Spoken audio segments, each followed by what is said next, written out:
Mikhail Tal unleashes a powerful attack on Boris Spassky in this match, forcing Spassky to resign the game here.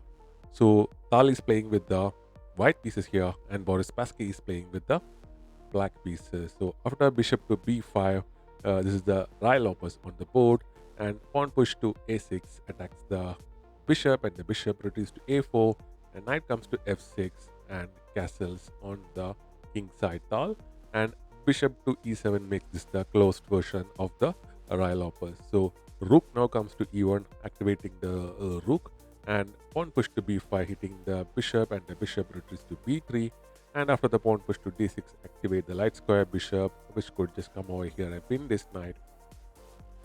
C3 is now played with the intent of, tucking away this light square bishop in case it's attacked by the pawns or the knight, and it also allows you to play d4, attacking the central pawn structure.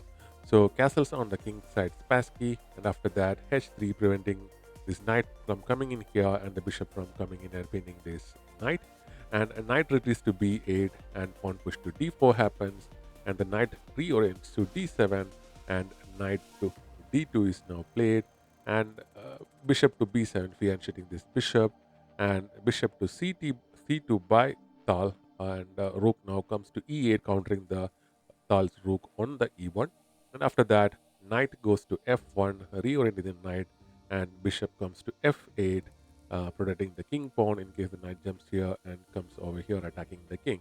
So knight to g3 now. So as you can see, this knight from b1 jumped over to d2 and then to f1 and now to g3, reorienting the knight into the king side basically, and using it for attack.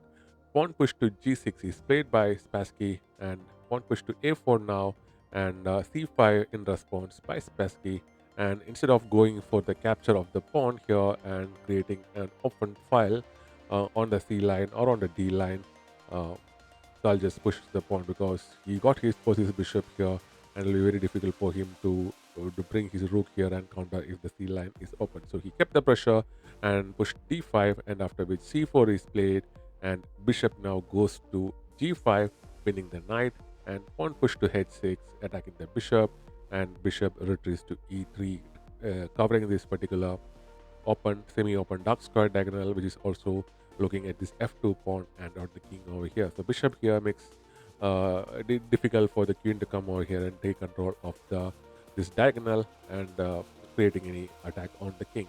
Rook to b8 now into the b file, and queen comes to d2, creating a battery and attacking this pawn over here. So pawn push to h5 prevents the capture of the pawn, and now the knight goes to g5 here, and here knight to h7 is played. But a better move was to bring your bishop over here or your knight over here, but he didn't play that. So knight captures the knight, and king captures back, and after that rook comes to f1 with the idea of pushing the pawn to f4 and opening up the f file. With the bishop here, the king is pretty safe as of now. So king now goes back to h8, and the rook and the queen and the king of Tal goes away to h1, clearing this dark square diagonal so that you are free to move your rook and keeping the king safe. Bishop to g7 now, and after that the pawns are captured and the pawn is captured back, and f4 now opening up the f file. So after the pawn captures, the bishop capture back with an attack on the pawn over here, and the queen now comes to e7. A better move was to bring your knight over here, putting the knight in the center of the board and also activating the knight and giving more space for the queen as well. So the bishop now goes to g5, attacking the queen, and the queen comes to e5, and a rook comes to f3 with the intent of bringing your other rook to f1 and doubling up on this f file, and rook to a8 is played now. A better move was to push your pawn to f6, attacking the bishop so that you can retrieve this bishop.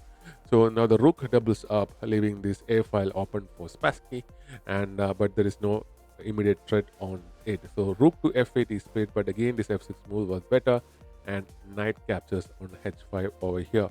So here there was a better option. You could even play knight to f5 like this, and the game will continue like this, which will lead to the capture of the queen. But Fisher went for the for attempt sacrifice of the knight, and the sacrifice was accepted.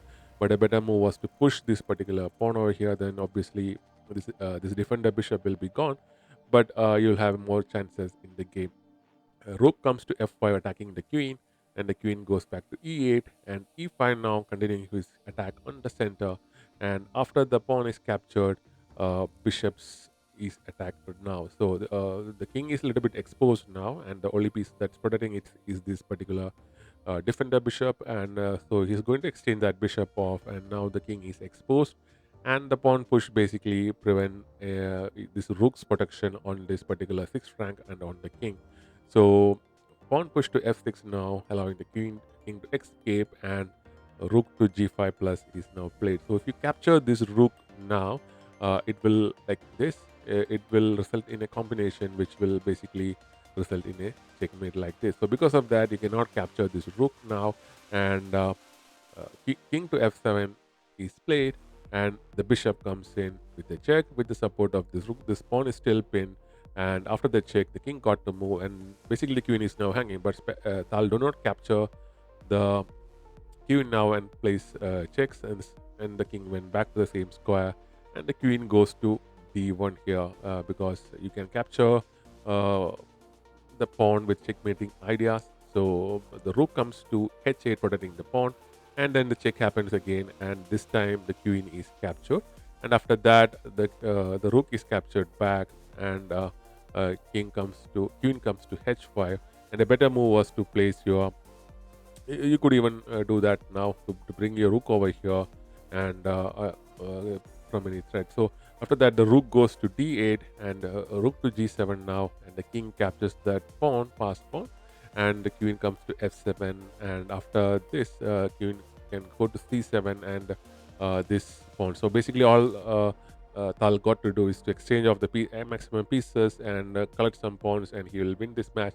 And because of this, as of this position, Spassky resigned the game and Tal won the match. So match is already down. His queen is off the board, and all he got to do is to exchange the pieces off the board, and Tal will be winning. And he's already up by at least 8 or 9 or 10 points in the match, so resulting in his victory. So I hope you like this Tal game against Spide. Both of them are great players, but Tal won this match. So thanks very much for watching.